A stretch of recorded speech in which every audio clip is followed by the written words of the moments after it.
Hi, Scott Machine Gun Dad. Welcome back to my channel. I'm going to tell you another cop story. As a police officer, you deal with the mentally ill quite regularly, unfortunately. To be truthful, most of them are not evil or trying to hurt you. They're just crazy. And a lot of them are functionally crazy. In other words, if they're medicated, they're fine. So in this case, that's what happened. We had a guy who was worked in construction, who was, when he was on his meds, was fine. But unfortunately, one of the side effects, having known a couple guys that are in similar situations, when they take their meds for long enough, their brain tells them, I'm fine, I don't need my meds anymore. And when they go off their meds, they go crazy. So we get a call up off of Greenville-Shakelyville Road from a gentleman. His brother is off his meds. So myself and the corporal go up. And the brother, we meet the brother, I think it was Baker Road at Greenville-Shakelyville at the end, and he says, well, my brother, we live in Cranberry or Zelienople, I forget which one, this is 40 years ago.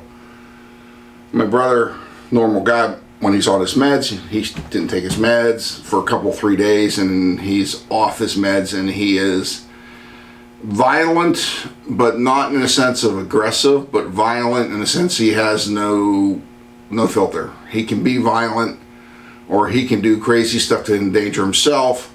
He's not trying to hurt anybody else. He just can't rationalize.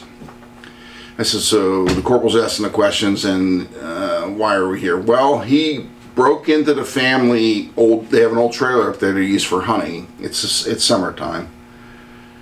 He broke into the trailer and he called him, and I don't know where he called him from. He must have gone to a neighbor, because this is back in the 80s. There weren't any cell phones. He wants the brother to bring up a rifle because there are varmints in the trailer, and he wants to shoot the rifle. He's not going to give a gun to a guy that's crazy. And of course, during the conversation, he's talking to his brother. His brother's not making any sense. His brother tells him he stopped taking his medicine because he's fine.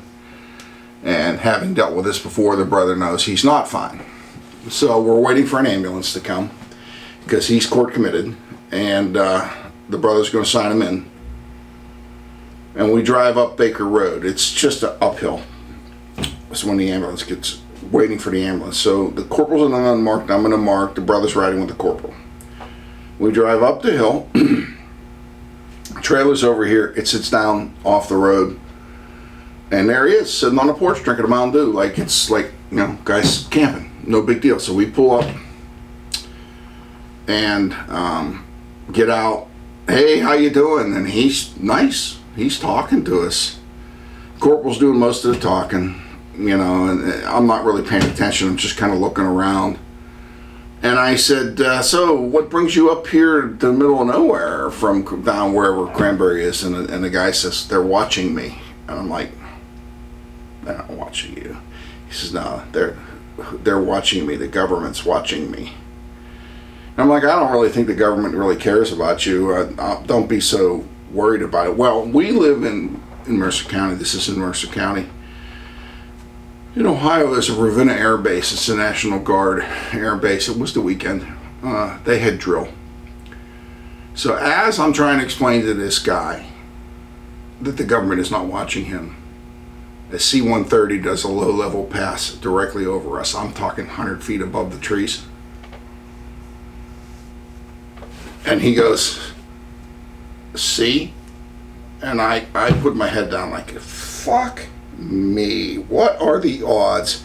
And before I can say what are the odds, he's up and gone. He is running like an Olympian. Right? Now, back in the 80s, we wore chukka boots, which is basically a leather soled shoe. So he's running up between the road, and there's a creek off to the left, and it's pretty steep, and he's running in the trees. Well, the old-time corporal ain't going to run after him in the trees, so the young guy with 4 years on, he's after him in the trees. So the corporal runs back to get in a car, and he wants to drive up the road and hopefully get in front of him. So as the state car goes back, we're climbing up this really steep hill. And the kid is running. I mean, I'm not even getting close to this kid. And he's running. He gets up to where it flattens out a little bit, but instead of going up on the road, because the corporal has a car up there, he goes down the hill into the creek bed.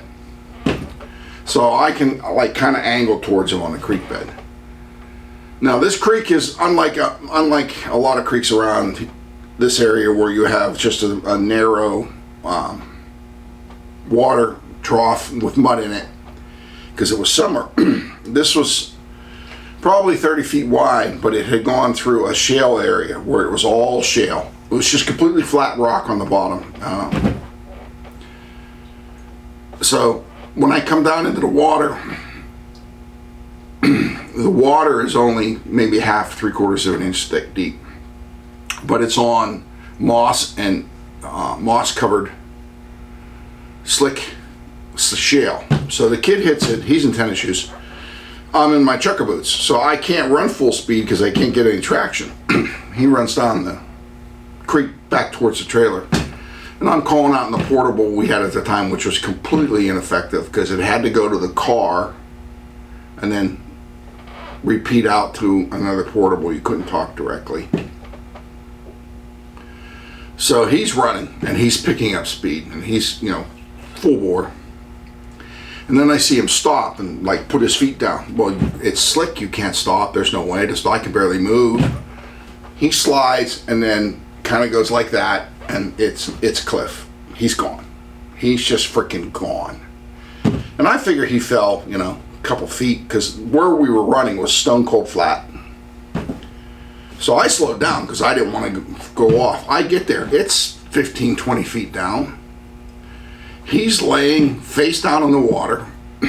If you ever seen Family Guy when Peter falls down the stair with his arm up behind him like this, it was his left arm up behind him like this, and his legs are all cattywampus. And I got on the radio. I says, I think he's dead.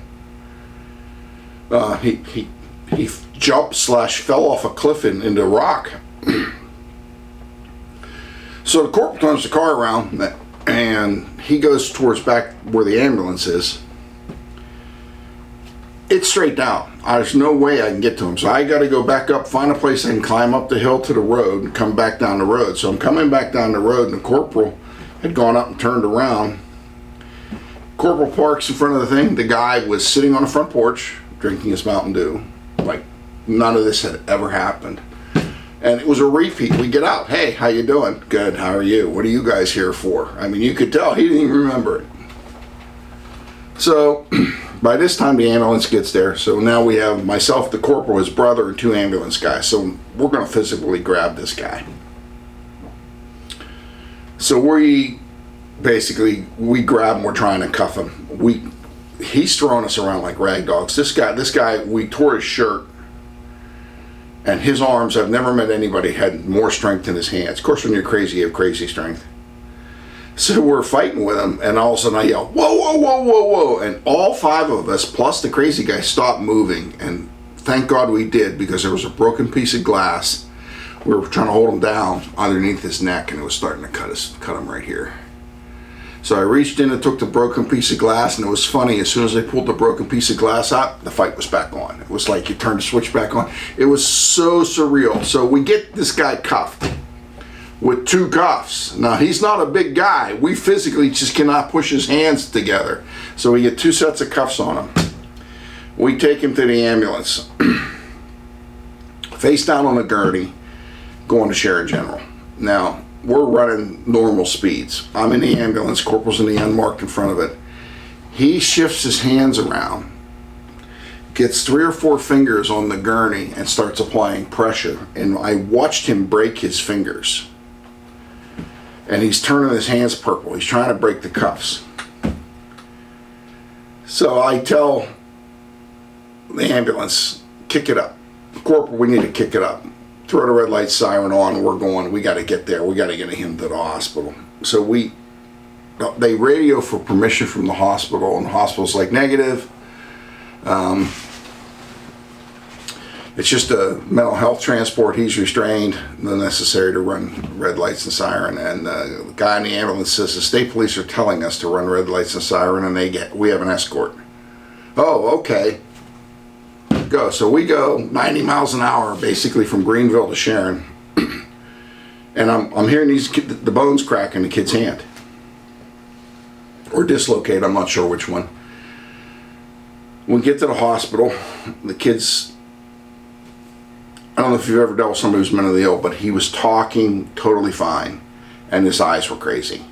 Like, if he gets out of these cuffs, he's going to screw somebody up. So we lift him up on the gurney, and he's still cuffed, and the nurse comes in and cuts his shirt off. Now I understand why this kid is so strong. This kid is like somebody seen on American Ninja Warrior. 0% body fat, 100% muscle. He weighed about 210 pounds and was about 5'11". Nothing but muscle.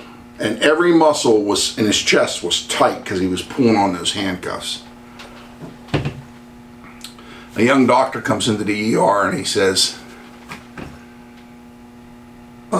what's the problem? And I reiterate the story, and the brother tells the story, and who's going to sign him in? And the brother says, I'm going to sign him in. And he says, well, take the cuffs off. I said, no. He says, I'm the doctor, take the cuffs off. I said, no. I said, put him down first. Knock him out, make him less combative. Oh, that's no problem. I'll give him a shot of Thorazine. One shot, nothing. Doesn't even affect him. 2 shots, nothing. Doesn't even affect him. 3 shots, now the doctor's actually getting worried because he thinks he's getting to the toxic level of Thorazine. 3rd shot, gives it to him, puts him in a, hey, how you doing? Yeah, everything's great. Still doesn't knock him out. Doctor says, I gave him so much you should have knocked him out on the 1st shot. So I take the cuffs off, and now that he's not angry, he starts to realize he's in a little pain. With, let's see, left hand, these 3 fingers are either broken or dislocated. He's pulling on them, trying to align them. And he dislocated the other shoulder when he fell off the cliff. So it was actually set back an inch or so. And of course we left. He didn't get charged with anything. The doctors took good care of him, and then from what I understand, he was released like 3 days later after they medically treated him and treated his injuries. Point of the story, besides the fact that the government has really bad timing on when they fly their C-130s, mentally ill people aren't necessarily bad people or evil people. This guy certainly wasn't. But they are dangerous. The homeless that are out on the street, people say, oh, well, they're not trying to hurt anybody. Doesn't make them less dangerous. They don't know what they're doing. They're more likely they're either self-medicating with heroin or some other street drug, or not medicating at all, which means they don't really comprehend right, wrong, good, bad, dangerous, not dangerous. They act on impulses, and that's what this kid was doing. Fortunately, he had good impulses that all he wanted to do was get away from us and not hurt us. The entire time he fought with us, he never tried to hit us. He would have screwed us up if he had, because he was strong. We got to do something about these people out on the street. We need to get them institutionalized and get them treated. But police story / public announcement / public service announcement. Thanks for coming to the channel.